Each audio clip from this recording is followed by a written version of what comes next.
Hello viewers, कैसे हैं आप सब। उम्मीद करता हूं कि आप सब बिल्कुल ठीक होंगे। तो जिस तरह से आपको पता है, हमारे पास यहाँ पे मोंगोडीबी की लेक्चर सीरीज चल रही है और आज के इस लेक्चर के अंदर हम बात करने वाले हैं मोंगोडीबी डेटा टाइप्स। भाई बहुत ही ज़्यादा इंपॉर्टेंट कॉन्सेप्ट है, ठीक है। चाहे आप डेटाबेस की लैंग्वेज पढ़ रहे हो या प्रोग्रामिंग लैंग्वेज पढ़ रहे हो, तो उसके हिसाब से ये जो कॉन्सेप्ट है डेटा टाइप्स वो बहुत ज़्यादा इंपॉर्टेंट है। तो आपने मेक श्योर करना है कि इस वीडियो को एंड तक वॉच करना है ताकि आपको इसका कंप्लीट कॉन्सेप्ट समझ में आ सके। तो वीडियो को स्टार्ट करने से पहले एक छोटी सी रिक्वेस्ट कि अगर आप मेरे चैनल पे फर्स्ट टाइम आए हो और अभी तक आपने मेरा चैनल सब्सक्राइब नहीं किया तो चैनल भी सब्सक्राइब कर लो, इसके साथ साथ बेल का आइकन भी प्रेस कर लो, क्योंकि और भी बहुत सारी वीडियोस इस लेक्चर सीरीज के अंदर आने वाली हैं। तो मैं हूं आपका सर मोहम्मद आदिल और अब हम अपना लेक्चर स्टार्ट करते हैं।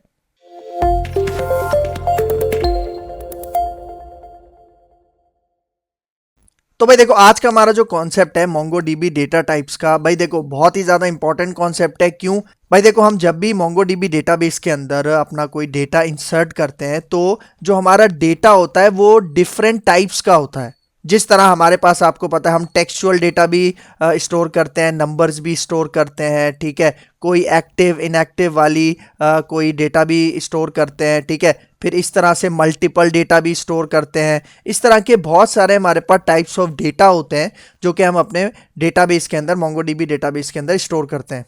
तो उन डेटा टाइप्स के बारे में नॉलेज होना लाजमी है, ठीक है। तभी आप उन डेटा टाइप्स के साथ काम कर पाओगे। भाई देखो, बहुत सारी डेटा टाइप्स तो इसके अंदर ऐसी हैं जो आपने प्रोग्रामिंग लैंग्वेज के अंदर पढ़ी होगी, ठीक है। मतलब अगर आपने कोई भी XYZ कोई भी प्रोग्रामिंग लैंग्वेज पढ़ी है तो आपको वहाँ पे डेटा टाइप्स का थोड़ा बहुत कॉन्सेप्ट होगा। तो आपका समझ लो 50% कॉन्सेप्ट यहीं पे क्लियर हो जाएगा अगर आपने कोई प्रोग्रामिंग लैंग्वेज के अंदर डेटा टाइप्स का कॉन्सेप्ट लिया है तो। लेकिन कुछ डेटा टाइप्स ऐसी हैं मोंगोडीबी के अंदर जो कि आपको कहीं और देखने को नहीं मिलती, ठीक है। तो उसको भी हम आज के इस लेक्चर के अंदर डिस्कस करेंगे, ठीक है। तो स्टार्ट करते हैं। देखो, मैं आपको पहले डेटा टाइप्स बता देता हूं कौन कौन सी है हमारे पास। देखो, एक डेटा टाइप आ जाती है स्ट्रिंग, उसके बाद इंटीजर, ठीक है, फिर डबल है, फिर आपके पास बूलियन है, सही है, फिर आपके पास एरे है, ठीक है, उसके बाद ऑब्जेक्ट है। ऑब्जेक्ट के बाद हमारे पास एक होती है ऑब्जेक्ट आईडी। ये आपको डिफरेंट मिलेगी इसके अंदर क्योंकि ये आपको कहीं और देखने को नहीं मिलेगी। फिर आ जाओ, उसके बाद देखो नल। नल भी आपने नाम सुना होगा, ठीक है। उसके बाद रिजिक्स। रिजिक्स कहते हैं हमारे पास रेगुलर एक्सप्रेशन को, ठीक है। इसका कॉन्सेप्ट भी दूसरी लैंग्वेजेस के अंदर हमें देखने को मिलता है, ठीक है। फिर उसके बाद देखो डेट, मतलब जो कि डेट एंड टाइम के साथ काम करता है, ठीक है। फिर उसके बाद बिन डेटा। अब देखो, ये डिफरेंट है, मतलब ये मोंगोडीबी की आप इसको स्पेसिफिक कह सकते हो कि इसकी एक डेटा टाइप है जो कि बाइनरी डेटा के साथ काम करती है। इसको भी अभी देखते हैं, ठीक है। उसके बाद देखो डेसिमल 128, ये भी मोंगोडीबी से स्पेसिफिक है, ठीक है। तो इसको भी अभी इसी लेक्चर के अंदर डिस्कस करेंगे। तो देखो, ये कुछ डेटा टाइप्स हैं जिनको हम वन बाय वन यहाँ पे डिस्कस करते हैं और फिर एक हम मोंगोडीबी के अंदर कलेक्शन के अंदर कुछ ऐसा डेटा यहाँ पे स्टोर करेंगे जिनके अंदर ये सारी डेटा टाइप्स हमारे पास मौजूद होंगी, ठीक है। सही है, फिर आगे आ जाओ। अब यहाँ पे देखो वन बाय वन डिस्कस करते हैं। स्ट्रिंग, आप सबको पता है स्ट्रिंग के अंदर हम क्या करते हैं, use to store textual data. मतलब अगर हमें कोई टेक्स्ट फॉर्म में डेटा स्टोर करना है अपने मोंगोडीबी डेटाबेस के अंदर तो हम स्ट्रिंग यूज करते हैं। और स्ट्रिंग की एक एग्जांपल भी आपको दिखा देता हूँ। यहाँ पे देखो एक नाम है एलिस और ये डबल कोट्स के अंदर लिखा हुआ है, मतलब ये टेक्सचुअल डेटा है, इसलिए इस डेटा टाइप को हम यहाँ पे क्या कहेंगे, स्ट्रिंग, ठीक है। फिर आगे आ जाओ, नेक्स्ट डेटा टाइप की यहाँ पे बात करते हैं। देखो, नेक्स्ट डेटा टाइप है हमारे पास इंटीजर। लेकिन भाई देखो, मोंगोडीबी के अंदर इंटीजर के अंदर समझ लो कि हमारे पास दो कैटेगरीज आती हैं। एक कहलाती है इंट 32 और एक कहलाती है इंट 64। अब इन दोनों में डिफरेंस क्या है पहले तो इसको समझो। भाई देखो, सबसे पहले बात करते हैं इंट 32 की। मतलब अगर हम इंट 32 की डेटा टाइप यूज करते हैं तो देखो ये कितनी मेमोरी कंज्यूम करता है, 4 बाइट्स मेमोरी कंज्यूम करता है। और इसके अंदर हम किन रेंजेस के अंदर मतलब नंबर्स डाल सकते हैं, तो यहां पर देखो क्या कह रहा है, सपोर्ट वैल्यूज बिटवीन। अब देखो ये एक बहुत बड़ी फिगर है, मतलब माइनस में लेके यहां पे देखो पॉजिटिव, मतलब इस रेंज के दरमियान आप वैल्यू दे सकते हो। और देखो ये बहुत बड़ी रेंज है, मतलब देखो यहाँ पे लाखों करोड़ों की तादाद में जो नंबर्स हैं वो आप यहाँ पे इंसर्ट कर सकते हो। तो अगर आपके पास कोई ऐसा नंबर है जो कि इस रेंज के बिटवीन में आता है तो वो कहलाएगा इंट 32 और वो कितनी मेमोरी कंज्यूम करेगा, 4 बाइट्स। लेकिन अगर फॉर एग्जांपल आप कोई बैंकिंग की कोई एप्लीकेशन बना रहे हो जिसके अंदर और भी बहुत ज़्यादा बड़ी अमाउंट या बड़े नंबर्स वहाँ पे स्टोर होते हैं तो उसके लिए हमारे पास एक और डेटा टाइप है जिसको हम कहते हैं इंट 64। और ये कितनी मेमोरी कंज्यूम करता है, 8 बाइट्स कंज्यूम करता है। और देखो क्या कह रहा है, सपोर्ट्स मच लार्जर वैल्यूज। इसका मतलब भाई देखो, इंट 32 की एक लिमिट है ना, ये वाली, ये जो आपको यहाँ पे नजर आ रही है। अगर मुझे इस लिमिट से भी ज्यादा कोई बड़ी वैल्यू स्टोर करनी है तो उसके लिए मैं यहां पे यूज करूंगा int 64। और एक मजे की बात आपको बताऊं, यहां पे हमें int 32 या int 64 स्पेसिफाई करने की जरूरत नहीं है। मतलब अगर हम यहां पे कोई ऐसी वैल्यू देते हैं जो कि ये वाली जो रेंज है ना int 32 की, अगर इस रेंज के अंदर हमारे पास वो नंबर आता है तो ऑटोमेटिक उसको int 32 असाइन हो जाएगी डेटा टाइप। मतलब हमारे पास वो 4 बाइट्स कंज्यूम करेगा अगर हमारे पास जो वैल्यू है वो इस रेंज के अंदर अंदर होगी। लेकिन अगर इस रेंज से बड़ी मैंने कोई वैल्यू डाल दी तो ऑटोमेटिक कौन सी डेटा टाइप असाइन हो जाएगी, int 64। और मेमोरी के अंदर वो जो वैल्यू है वो कितनी बाइट्स कंज्यूम करेगा, 8 बाइट्स कंज्यूम करेगा। ठीक है, तो हमें सिंपल क्या करना है, नंबर स्पेसिफाई करना है। अब वो नंबर किसी भी रेंज का हो उसके हिसाब से int 32 या int 64 असाइन हो जाएगी। ठीक है, तो ये इसके अंदर एक डिफरेंस है। फिर आगे आ जाओ, नेक्स्ट डेटा टाइप की बात करते हैं। यहां पे देखो डबल, आपने फ्लोट सुना होगा, डबल सुना होगा, जिसके अंदर हम पॉइंट वैल्यूज डालते हैं। तो देखो क्या कह रहा है, एग्जाम्पल से आपको यहां पे बता रहा है अगर आपको पॉइंट वैल्यूज डालनी है। जिस तरह यहां पे देखो एक एग्जाम्पल है और उसके अंदर प्राइस को मेंशन किया हुआ है। ठीक है, प्राइस आपने अक्सर देखा होगा कि पॉइंट में उनकी वैल्यू होती है। तो यहां पे देखो प्राइस क्या लिखी हुई है, 99.99। एडवर्टीजमेंट्स के अंदर आपने अक्सर देखा होगा प्रोडक्ट की प्राइसेस इस तरह से डिस्प्ले हो रही होती है। तो ये जो डेटा टाइप है ये कहलाएगी डबल। देखो फिर उसके बाद होती है बूलियन, एक डेटा टाइप बहुत ज्यादा इंपॉर्टेंट और बहुत ज्यादा यूज होने वाली। लेकिन इसके अंदर आप देखो सिर्फ 2 वैल्यूज स्टोर हो सकती हैं। देखो क्या कह रहा है, यूज टू स्टोर ट्रू और फॉल्स वैल्यूज। मतलब इस डेटा टाइप को आप जब भी यूज करोगे तो इसके अंदर आप सिर्फ 2 वैल्यूज डाल सकते हो, ट्रू या फॉल्स, मतलब ऑन या ऑफ। ठीक है, और इसकी एग्जाम्पल मैं आपको बताता हूं। यहां पे देखो एक की है यहाँ पे इज अवेलेबल और उसके अंदर मैंने क्या पास किया हुआ है, ट्रू। अब ये एम्प्लॉय भी हो सकता है, कस्टमर भी हो सकता है, स्टूडेंट भी हो सकता है। ठीक है, तो ये इसकी की है और इसके अंदर मैंने बूलियन वैल्यू पास की और वो है ट्रू। अगर मैं यहाँ पे फॉल्स टाइप करता तब भी ये हमारे पास बूलियन वैल्यू होती। ठीक हो गया, ये बूलियन डेटा टाइप है। फिर आगे आ जाओ, अब यहाँ पे देखो नेक्स्ट है हमारे पास एरे। भाई देखो एरे बहुत ही सिंपल सा कॉन्सेप्ट है, लैंग्वेजेस, प्रोग्रामिंग लैंग्वेजेस के अंदर भी, डेटाबेस लैंग्वेजेस के अंदर भी। तो देखो क्या कह रहा है, stores multiple values in a single field. मतलब अगर आपको सिंगल फील्ड के ऊपर, सिंगल की के ऊपर अगर आपको मल्टीपल वैल्यूज स्टोर करनी है तो उसके लिए हम यहाँ पे यूज करते हैं एरे का। एरे भी आपके पास क्या है, एक टाइप है, एक डेटा टाइप है। तो इसकी एग्जाम्पल मैं आपको बताता हूँ। यहाँ पे देखो, अब यहाँ पे देखो हमारे पास एक फील्ड है, एक की है स्किल्स। अब एक एम्प्लॉय के पास या एक डेवलपर के पास मल्टीपल स्किल्स हो सकती है ना। तो यहाँ पे देखो स्किल्स की एक फील्ड है, की है, और इसके अंदर देखो मल्टीपल वैल्यूज स्टोर है, MongoDB, Node.js, React। 3 से ज्यादा भी हो सकती हैं, 3 से कम भी हो सकती हैं। ठीक है, तो मल्टीपल वैल्यूज को एक सिंगल फील्ड में स्टोर करना है तो एरे हम यूज करते हैं। ठीक है, फिर आगे आ जाओ। ठीक है, फिर यहाँ पे देखो नेक्स्ट है हमारे पास ऑब्जेक्ट। अब भाई देखो ऑब्जेक्ट को समझाने से पहले एक मैं आपको कॉन्सेप्ट रिवाइज करवाता जाऊं। भाई देखो हमने MongoDB का लेक्चर जब स्टार्ट किया था तो उसके अंदर हमने सबसे पहले देखा था कि MongoDB का डेटाबेस किस तरह से बनाते हैं। और डेटाबेस के अंदर टेबल्स नहीं होते बल्कि क्या होती हैं, कलेक्शंस होती हैं। और कलेक्शंस के अंदर जो हम रिकॉर्ड सेव करते हैं वो एज अ डॉक्यूमेंट की सूरत में स्टोर करते हैं। तो वो जो MongoDB का डॉक्यूमेंट होता है ना कलेक्शन के अंदर, वो बेसिकली क्या होता है, एक जेसन ऑब्जेक्ट होता है। मतलब MongoDB की लैंग्वेज में हम उसे डॉक्यूमेंट कहते हैं, लेकिन जेसन की लैंग्वेज में वो बेसिकली एक जेसन ऑब्जेक्ट होता है। ऐसा जेसन ऑब्जेक्ट जिसके अंदर मल्टीपल फील्ड्स होती हैं, मल्टीपल की वैल्यू पेयर्स होते हैं। तो वो जो जेसन ऑब्जेक्ट होता है ना, वो जो डॉक्यूमेंट होता है, उसके अंदर भी हम मल्टीपल ऑब्जेक्ट्स स्टोर कर सकते हैं।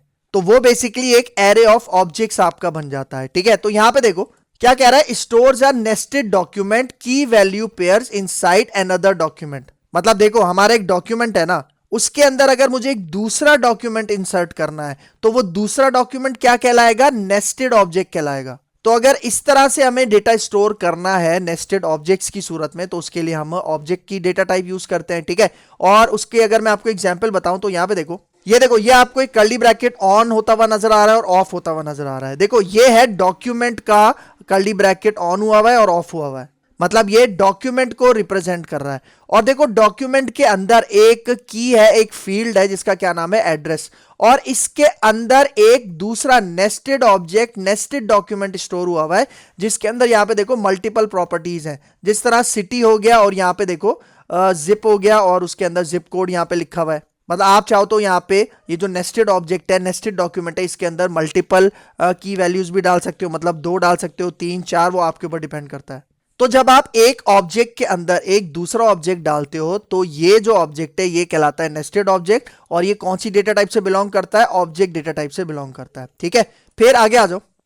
अब यहां पे देखो नेक्स्ट डेटा टाइप है ऑब्जेक्ट आईडी। भाई देखो जिस तरह मैंने आपको बताया था, अगर आपने माई एसक्यूएल पढ़ी है, एसक्यूएल पढ़ी है, ओरेकल पढ़ी है, तो वहां पे जब हम टेबल्स बनाते थे तो टेबल्स के अंदर एक आईडी वाला कॉलम होता था जो कि हर रो को यूनिकली आइडेंटिफाई करता था। ठीक है, तो उसी पर्पस के लिए मोंगोडीबी की एक डेटा टाइप यहां पे मौजूद है जिसका क्या नाम है, ऑब्जेक्ट आईडी। ठीक है, तो यहां पे देखो क्या कह रहा है, a unique identifier assign to each document by MongoDB.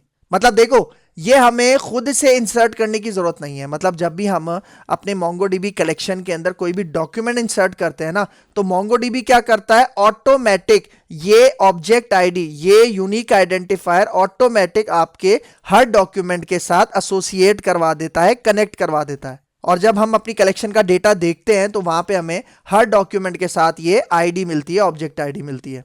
तो उसकी एग्जाम्पल अगर मैं आपको यहाँ पे बताऊं, ये देखो इस तरह से एक फील्ड बनती है अंडरस्कोर आईडी, और उसके अंदर ऑब्जेक्ट आईडी की मदद से यहाँ पे एक यूनिक वैल्यू होती है। यूनिक वैल्यू का मतलब देखो ये इतनी बड़ी वैल्यू इसलिए है कि कभी भी आपका जो डॉक्यूमेंट है वो दूसरे डॉक्यूमेंट के साथ कॉन्फ्लिक्ट ना करे। कॉन्फ्लिक्ट का मतलब हर डॉक्यूमेंट के पास अपनी एक यूनिक आईडी होगी जो उस डॉक्यूमेंट को रेफर करेगी, पॉइंट आउट करेगी। ठीक है, तो इस पर्पज के लिए हमारे पास ऑब्जेक्ट आईडी यूज होती है। ठीक हो गया, फिर आगे आ जाओ। ठीक है, फिर यहाँ पे देखो नेक्स्ट हमारे पास डेटा टाइप है डेट। भाई बहुत ज्यादा इंपॉर्टेंट। देखो यहाँ पे क्या कह रहा है, stores date and time in UTC format. भाई देखो अक्सर ऐसा होता है ना कि हमारे पास जो मोंगोडीबी की कलेक्शन होती है उसके अंदर जो डॉक्यूमेंट्स इंसर्ट करते हैं तो वहां पे हमारे पास हमें डेट भी इंसर्ट करनी होती है। जिस तरह से अगर एम्प्लॉय की कलेक्शन है, ठीक है, तो उसके अंदर मैं फॉर एग्जांपल आदिल के नाम से एक डॉक्यूमेंट इंसर्ट करता हूं, तो मुझे वहां पे उसकी हायरिंग डेट भी इंसर्ट करनी है, और अगर वो रिजाइन दे देता है तो मुझे उसकी रेजिग्नेशन डेट भी स्टोर करनी है। या फिर जो मोस्ट कॉमन है कि हर एम्प्लॉय की डेट ऑफ बर्थ, एम्प्लॉय की भी हो सकती है, स्टूडेंट की भी हो सकती है, उसकी डेट ऑफ बर्थ मुझे अगर वहां पे क्या करवानी है, इंसर्ट करवानी है। या फिर जिस तरह हमारे जो एनआईसी होते हैं, नेशनल आइडेंटिटी कार्ड होते हैं, उसके अंदर भी डेट ऑफ बर्थ मेंशन होती है, और वो जो एनआईसी हमें मिलता है उसका वो जो इशुएंस डेट होता है, ठीक है, वो भी होती है, और एक्सपायरी डेट भी होती है। तो इन सारी जगहों पे डेट की डेटा टाइप बहुत ज़्यादा इंपॉर्टेंट होती है। ठीक है, तो यहाँ पे देखो कह रहा है कि ये जो डेट की डेटा टाइप है ये डेट एंड टाइम स्टोर करती है यूटीसी फॉर्मेट में। अभी मैं आपको बताता हूँ कि ये यूटीसी फॉर्मेट क्या होता है। ठीक है, यहाँ पे देखो इसके एक एग्जाम्पल बता रहा है। यहाँ पे देखो क्रिएटेड एट के नाम से हमारे पास एक फील्ड है, एक की है, और उसके ऊपर देखो आईएसओ डेट, यहाँ पे कंस्ट्रक्टर यूज हो रहा है जिसकी मदद से मैं क्या कर रहा हूँ, डेट एंड टाइम को स्टोर करवा रहा हूँ अपने मोंगोडीबी कलेक्शन के अंदर। मतलब देखो ये जो आईएसओ डेट है ना, ये उसी तरह से अगर आपने जावास्क्रिप्ट का डेट ऑब्जेक्ट पढ़ा होगा तो वो जो न्यू डेट करके हम डेट एंड टाइम इंसर्ट करते थे ना, तो उसी तरह का काम हमारे पास ये आईएसओ डेट का ये डेटा टाइप कर रहा है जो कि हमारे पास मोंगोडीबी के अंदर आता है, और इसी को हम यहाँ पे कह रहे हैं डेट डेटा टाइप। तो आप देखो यहाँ पे हमारे पास आपको नजर आ रहा होगा ये डेट लिखा है, फिर इसके सेंटर में एक टी लिखा है अल्फाबेट, और फिर टाइम लिखा है, और उसके एंड में जेड लिखा है। ठीक है, तो अब मैं इसको जरा आपको समझाता हूँ। ठीक है, तो यहाँ पे आ जाओ। देखो हमारे पास ये एक डेट है, मतलब एक की है, उसके ऊपर डेट स्टोर हो रही है। तो यहाँ पे देखो 18 फरवरी 2024, और उसके बाद यहाँ पे देखो टी लिखा है। टी का मतलब है time, T stands for time. इसका मतलब है कि टी के बाद की जो वैल्यू है ये वाली वो टाइम को रिप्रेजेंट करेगी। ठीक है, और उसके बाद देखो यहाँ पे एंड में लिखा हुआ है जेड। जेड का मतलब है कि भाई यहाँ पे मतलब देखो जेड के दो मतलब हैं। एक पहला मतलब ये है कि यहाँ पे हमारा ये जो पूरी वैल्यू ये एंड हो चुकी है। दूसरा मतलब जो कि बहुत ज्यादा इंपॉर्टेंट है वो है जेड का मतलब है ये यूटीसी फॉर्मेट। यूटीसी की फुल फॉर्म क्या है? यूटीसी की फुल फॉर्म है कोऑर्डिनेटेड यूनिवर्सल टाइम। अब ये यूटीसी है क्या, इसको समझो। भाई देखो यूटीसी हमारे पास एक स्टैंडर्ड डेट एंड टाइम का फॉर्मेट है जिसको पूरी दुनिया क्या करती है, फॉलो करती है। तो सपोज करो यूटीसी हमारे पास यहाँ पे अभी ये जो टाइम दिखा रहा है वो 24 आवर फॉर्मेट में दिखा रहा है, और 15-15-00, इसका मतलब 15 क्या है, आवर्स हैं, 15 यहाँ पे मिनट्स हैं, और 00 यहाँ पे क्या है, सेकंड्स हैं। तो इस हिसाब से अगर मैं इसको 12 आवर फॉर्मेट में कन्वर्ट करूं तो इसका मतलब है हमारे पास अभी 3:15 बज रहे हैं। मतलब दोपहर के हमारे पास यहाँ पे क्या टाइम हो रहा है, 3:15 का टाइम हो रहा है, मतलब 3:15। लेकिन भाई देखो ये तो यूटीसी के हवाले से टाइम है ना, लेकिन आपको पता है कि हमारा जो टाइम है, पाकिस्तान का टाइम है, इंडिया का टाइम है, या किसी और कंट्री का टाइम है, वो यूटीसी के साथ किस तरह से मैनेज होता है, इसको समझो। भाई यहाँ पे देखो, ये देखो यहाँ पे मैंने क्या किया, ये जो 3:15 का टाइम दिखा रहा है ना, मतलब 15:15, इसके अंदर अगर मैं यहाँ पे +5 करता हूँ, भाई आपने अक्सर यूटीसी फॉर्मेट में देखा होगा कि +5 करते हो तो एक फलां कंट्री का टाइम मिल जाता है, +6 करते हो तो एक फलां कंट्री का टाइम बन जाता है, ठीक है। तो यहाँ पे देखो, अगर मैं इसके अंदर +5 करता हूं तो ये हमारे पास बन जाएगा पीएसटी, मतलब पाकिस्तान का स्टैंडर्ड टाइम। लेकिन अगर मैं यहाँ पे देखो इंडिया का टाइम एंटर करना चाह रहा हूं तो मैं यहाँ पे क्या करूंगा, +5:30 यहाँ पे एंटर करूंगा, क्योंकि इंडिया हमसे आधा घंटा आगे है टाइम में, ठीक है। तो ये क्या बन गया, इंडियन स्टैंडर्ड टाइम, मतलब आईएसटी। इसका मतलब यहां पे देखो कि जो यूटीसी टाइम है ना, पाकिस्तान उससे 5 घंटे आगे है और इंडिया उससे 5.5 घंटे आगे। लेकिन अगर मैं आपको एक और एग्जांपल दूं, यहां पे देखो, यहां पे इसी टाइम के अंदर आप देखो -7 लिखा हुआ है। -7 का मतलब ये कौन सी कंट्री का टाइम है, यहां पे देखो ये कनाडा का एक स्टेट है जिसका नाम है एल्बर्टा, ये उसका टाइम है।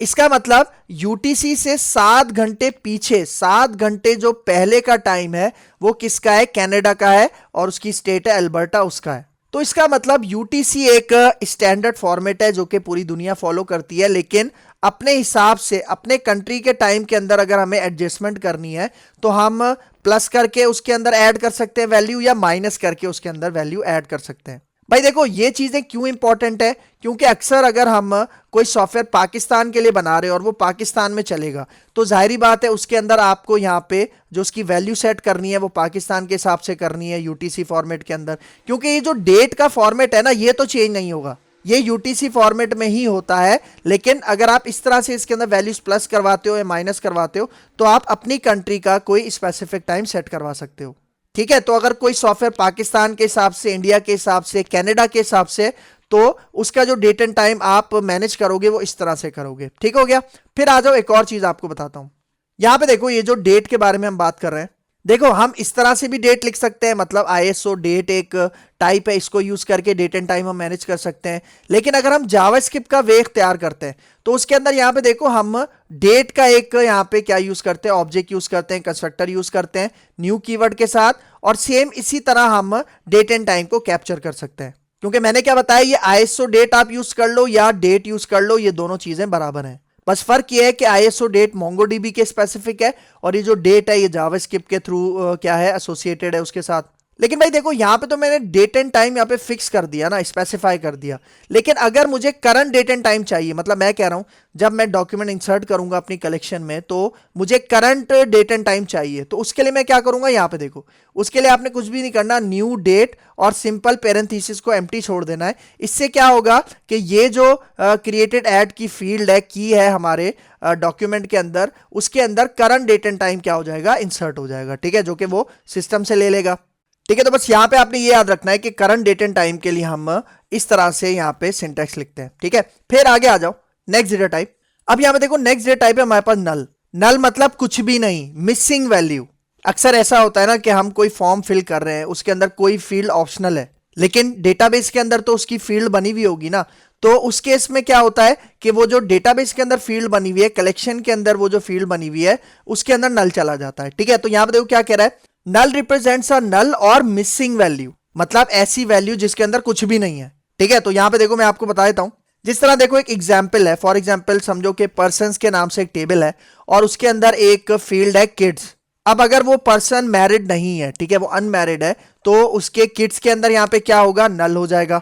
नल मतलब कुछ भी नहीं, मिसिंग वैल्यू। तो इस तरह की डेटा टाइप को भी तो रिप्रेजेंट करने के लिए हमें कोई कॉन्सेप्ट चाहिए ना, तो वही कॉन्सेप्ट है हमारे पास नल डेटा टाइप। फिर आगे आ जाओ, अब यहां पे देखो रेगुलर एक्सप्रेशन रिजिक्स। भाई देखो अगर किसी ने जावास्क्रिप्ट पढ़ी हुई है तो उसको ये रिजिक्स का कॉन्सेप्ट भी पता होगा, ठीक है। रिजिक्स मतलब रेगुलर एक्सप्रेशन की डेफिनेशन यहाँ पे देखो क्या कह रहा है, use to store and match text patterns. भाई जिस तरह फॉर एग्जांपल अक्सर आपने देखा होगा वेबसाइट्स के अंदर एक ऐसा टेक्स्ट बॉक्स होता है जिसके अंदर आपने फोन नंबर डालना है, लेकिन वो फोन नंबर होना चाहिए पाकिस्तान के मोबाइल नंबर के हिसाब से। अगर मैं पाकिस्तानी नंबर के अलावा कोई इंडिया का नंबर डालता हूं या कनाडा का नंबर डालता हूं तो वो फील्ड उसको एक्सेप्ट नहीं करती, मतलब वो टेक्स्ट बॉक्स उसको एक्सेप्ट नहीं करता।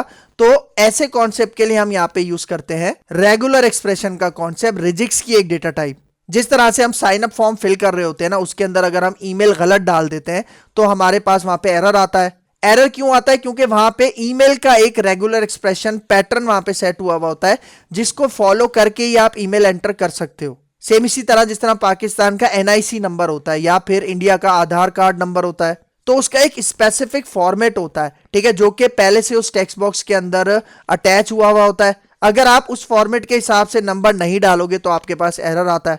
तो उसका पैटर्न हम सेट कैसे करते हैं, यहां पे देखो पैटर्न की एक फील्ड है और यहां पे देखो उसका एक रेगुलर एक्सप्रेशन का पैटर्न यहां पे हमने स्टोर किया हुआ है। तो इसको भी हम आगे जाके देखेंगे जब हम प्रैक्टिकल वर्क करेंगे, ठीक है। तो ये भी माइंड में रखो कि इस तरह की भी एक डेटा टाइप होती है, ठीक है। फिर आगे आ जाओ, ठीक है। फिर देखो हमारे पास नेक्स्ट डेटा टाइप है बाइनरी डेटा, जिसको शॉर्ट में हम कहते हैं बिन डेटा। बहुत ही ज्यादा इंपॉर्टेंट कॉन्सेप्ट। भाई यहां पे देखो क्या कह रहा है, ये जो डेटा टाइप है ये बाइनरी डेटा स्टोर करता है। बाइनरी डेटा हम किसे कहते हैं, सच एज इमेजेस हो गई, ठीक है, आपके पास इंक्रिप्टेड डेटा हो गया या फाइल्स हो गई। क्योंकि भाई अक्सर हमने देखा है ना कि अगर फॉर एग्जांपल मैंने अपनी एक वेब एप्लीकेशन बनाई है, ठीक है, उसके अंदर एक फॉर्म है और उस फॉर्म का डेटा मोंगोडीबी के कलेक्शन के अंदर, मोंगोडीबी के डेटाबेस के अंदर स्टोर हो रहा है। तो अक्सर ऐसा होता है कि वहां पे हम इमेज भी अपलोड करते हैं या फिर कोई फाइल भी अपलोड करते हैं, ठीक है, जिस तरह से एक्सेल की फाइल हो गई, वर्ड की फाइल हो गई।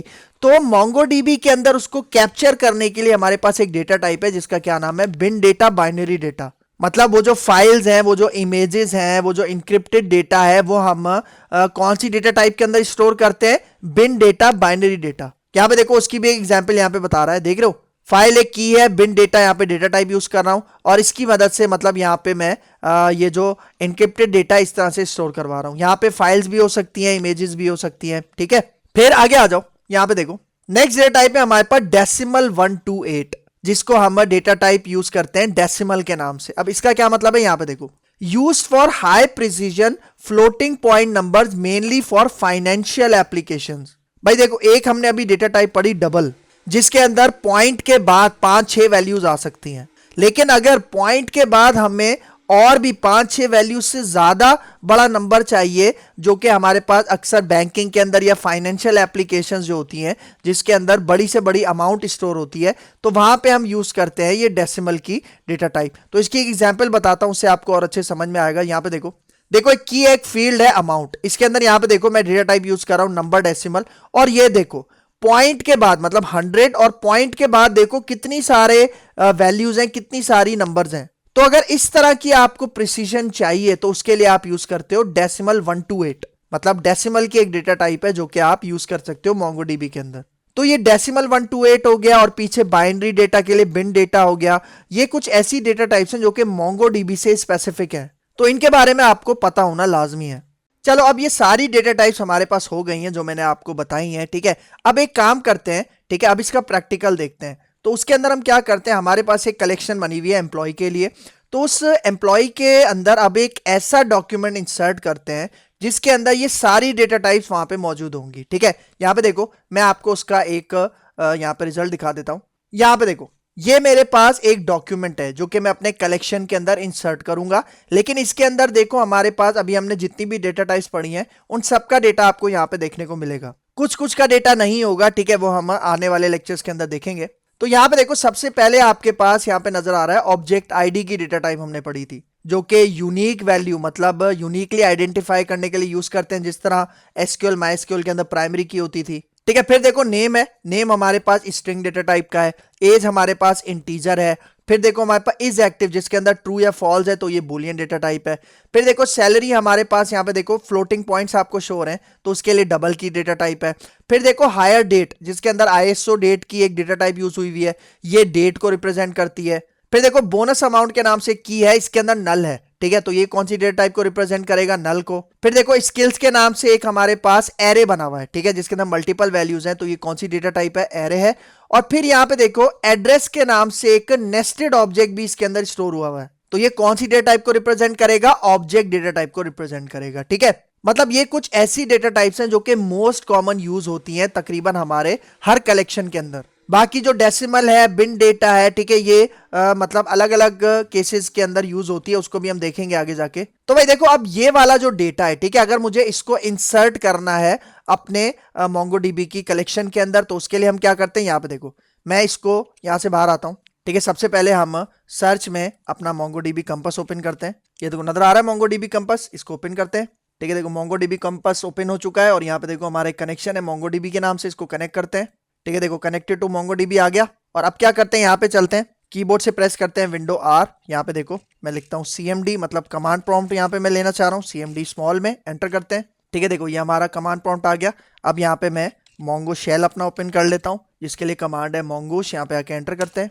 ठीक है, देखो ये कनेक्ट हो चुका है हमारे सर्वर से। और अब सबसे पहले मैं यहाँ पे शो डीबीज करके आपको दिखा देता हूँ। यहाँ पे देखो एम्प्लॉय डीबी के नाम से एक डेटाबेस है जो कि हम यूज कर रहे हैं, तो उसी को मैं यहाँ पे एक्टिव कर देता हूँ, यूज एम्प्लॉय डीबी। ठीक है, ये करके यहाँ पे एंटर करते हैं। तो देखो क्या कह रहा है, switch to DB employ DB. ठीक है, तो पहले मैं इसको यहाँ पे CLS कर देता हूँ। अब हम इस डेटाबेस के अंदर काम कर रहे हैं, तो इस डेटाबेस के अंदर हमने कलेक्शन यहाँ पे बनाई हुई है। ठीक है, तो उसको देख लेते हैं, शो कलेक्शंस करके एंटर करते हैं। एम्प्लॉय कॉल के नाम से कलेक्शन यहाँ पे बनी हुई है। तो अगर इसके अंदर मैं आपको डेटा दिखाऊं तो उसके लिए कमांड मैंने आपको बताई थी, डीबी, उसके बाद कलेक्शन का नाम और फिर फाइंड, और यहाँ पे आके इस तरह से एंटर करोगे तो ये देखो सबके अंदर डेटा आपको नजर आ रहा है। इसके अंदर पहले से कुछ डेटा मौजूद है जो कि हमने अपने प्रीवियस लेक्चर के अंदर देखा था। तो अब इसी के अंदर मैं यहाँ पे क्या करता हूँ, एक न्यू डेटा यहाँ पे इंसर्ट करता हूँ जिसके अंदर मल्टीपल डेटा टाइप्स होंगी। ठीक है, तो वो मैंने नोटपैड के अंदर पहले से लिख के रखी हुई है, वो मैं आपको दिखा देता हूँ। तो यहाँ पे देखो ये वही डॉक्यूमेंट है जो कि मैंने अभी आपको दिखाया। इसके अंदर देखो अभी एक सिंगल डॉक्यूमेंट इंसर्ट कर रहा हूं, तो इंसर्ट 1 का मेथड यूज कर रहा हूं। और ये देखो ये पूरा ऑब्जेक्ट है जिसके अंदर आपको देखो ऑब्जेक्ट आईडी नजर आ रही है, नेम है, एज है, बूलियन है, फिर डबल है, फिर हमारे पास डेट है, बोनस अमाउंट मतलब नल है, फिर देखो एरे है, और फिर यहाँ पे देखो ये ऑब्जेक्ट है। तो भाई यहाँ पे देखो एक चीज, यहाँ पे देखो भाई जब भी हम अपने MongoDB की कलेक्शन के अंदर कोई भी डॉक्यूमेंट इंसर्ट करते हैं ना, तो ये जो ऑब्जेक्ट आईडी है ना, मतलब ये जो आईडी है ये ऑटोमेटिक जनरेट हो जाती है। मतलब आपको ये खुद से यहाँ पे लिखने की जरूरत नहीं है। ठीक है, तो मैं यहाँ पे क्या करता हूँ, इसको हटा देता हूँ। ठीक है, मतलब यहाँ पे देखो मैं नेम से स्टार्ट कर रहा हूँ और हर वैल्यू के बाद यहाँ पे देखो कॉमा लगा हुआ है। ठीक है, तो ये कॉमा लगाना आपने नहीं भूलना वरना एरर आ सकता है। और अगर यहाँ पे देखो ये जो एड्रेस का ऑब्जेक्ट है इसके बाद अगर आपको कोई और फील्ड देनी है तो यहाँ पे भी आपको कॉमा लगाना पड़ेगा। ठीक है, लेकिन अभी हमारे पास कोई और फील्ड नहीं है तो मैं यहाँ पे कॉमा नहीं लगा रहा। ठीक है, तो मैं यहाँ पे क्या करता हूँ, Ctrl+A Ctrl+C करके यहाँ पे मैं इसको कॉपी करता हूँ और अपने मोंगो शेल में चलते हैं और यहाँ पे आके मैं राइट क्लिक करता हूँ। तो ये देखो जैसे मैंने यहाँ पे राइट क्लिक किया तो ऑटोमेटिक यहाँ पे एंटर भी हो चुका है और देखो इसने डेटा यहाँ पे इंसर्ट कर दिया है। और देखो ऑटोमेटिक इसने यहाँ पे हमें एक ऑब्जेक्ट आईडी भी यहाँ पे कनेक्ट करवा के दे दी है, मतलब प्रोवाइड करवा दी है। ठीक है, तो मैं यहाँ पे आके इसको CLS करता हूँ। ठीक है, और ये वाली कमांड दोबारा लेके आता हूँ, कौन सी, फाइंड वाली, एंटर करते हैं। तो यहाँ पे देखो सबसे एंड में आपको नजर आ रहा है आईडी ऑटोमेटिक यहाँ पे असाइन हो चुकी है, मोहम्मद आदिल का डेटा है, एज है, ठीक है, जिसके अंदर इंटीजर है, नेम के अंदर यहाँ पे क्या था, स्ट्रिंग था, फिर देखो बूलियन है, डबल है, ISO डेट मतलब डेट है, फिर देखो नल है, फिर एरे है, और फिर लास्ट में हमारे पास क्या है, ऑब्जेक्ट है।